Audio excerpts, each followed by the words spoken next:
Hey, so you opened up your escrow, right? Let's assume you're going to represent the seller. Let's discuss what you can expect the seller to go through during the escrow process. After all, you're going to be the one guiding him, aren't you? Now, the first thing the seller can expect is receiving a package, an escrow package from the escrow company. Listen, nice and simple. A $5 bill is what? Yeah, a $5 bill. It ain't $4.99, it ain't 501. It is what it is. So the escrow company is going to send an escrow package to the seller. Well, in that escrow package for the seller are escrow instructions. Now, escrow instructions is simply on the form all the items that were agreed between the buyer and the seller. Got it? Nice and simple. They both agreed to $1 million purchase. Boom, it's right there in the escrow instructions. The seller agreed to give the buyer a $5,000 credit. Boom, it's right there in the escrow instructions. Got it? Not a big deal. All the particulars of that contract are right there. Where?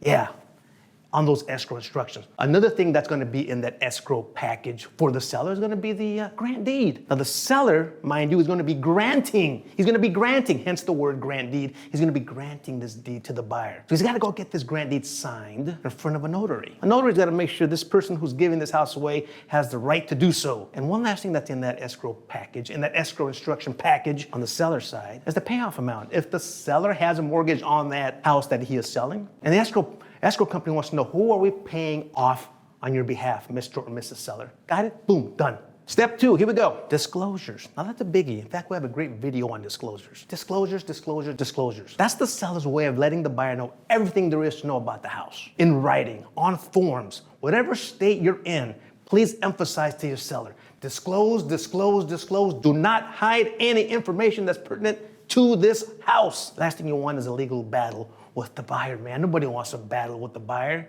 So disclose, fill out all the paperwork. Not you, the seller. The seller fills out all the disclosure forms and hands them over to who? To the buyer. And the buyer gets to decide themselves, hey, I want to continue with this escrow or no. Based on what you just gave me, Mr. Seller, I'm checking out. I don't want this house after all. Let's go straight to step 3. The buyer has the right to inspect the house. That's crucial for the seller. Right? He's going to have a guest in his house. The seller's going to have a guest, the guest being the buyer's inspector into the house. Now, what do you do when you have guests in your house? Yeah, don't you clean it up, prepare it, make sure it looks pretty good? Yeah, well, I want your seller to do the same damn thing. Before that inspector comes on behalf of the buyer, you want that house to be prepared. Have it clean. Encourage the seller to prepare the house before anybody enters it, whether it be the inspector, the appraiser, the buyer again, anybody. Prepare the damn house. It's crucial. Step 4, another visitor is going to come into the house.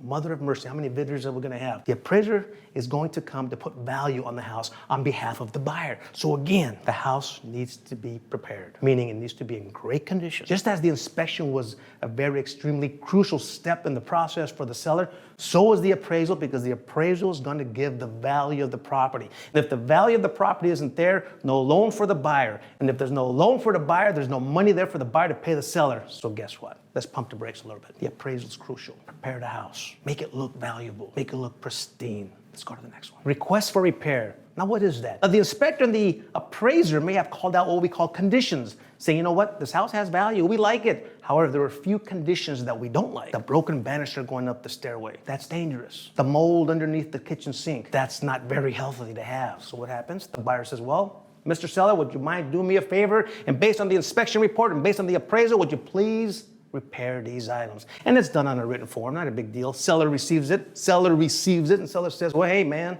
I told you the house is sold as is. Or, hey, man, sure, that sounds reasonable. I'll repair it for you. No worries. So, step 5, request for repairs, and that's where the negotiations continue. That's the buyer having the opportunity to request for the seller to repair some items in the property based on what the inspector said and based on what the appraisal said. Seller says, yeah, I'll do it. Seller says, no, I won't do it. Or seller says, I'll meet you halfway.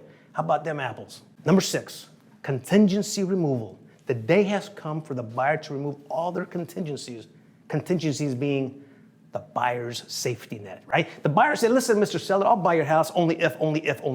Only if it meets my inspection criteria. Only if the appraiser says, yeah, it's worth it. Well, there comes a point where the seller says, hey, we got to remove this safety net. I want you to be all in, Mr. Buyer. I want you all in. So he says, Mr. Buyer, Mrs. Buyer, the day has come. Remove your contingencies. And I don't want any verbal nonsense. I want you to do it in writing. Why? Because talk is cheap. Mr. and Mrs. Buyer, sign off on removing your contingencies. So you're going straight forward. Now that protects your seller. Once contingencies are removed, the seller at least has the right possibly to the buyer's deposit if they choose to cancel after removing their contingencies. After removing that safety net, they're putting their deposit at risk for the seller. Got it? So that's an important factor, probably one of the biggest factors in protecting the seller. Now that the seller says, wow, buyer's all in, commitment, let's do this. Seller decides, well, I got nothing to lose now. I might as well start repairing the house just exactly the way they requested. They want me to fix that banister, fine, I'll fix it now because I know they're all in. Got it?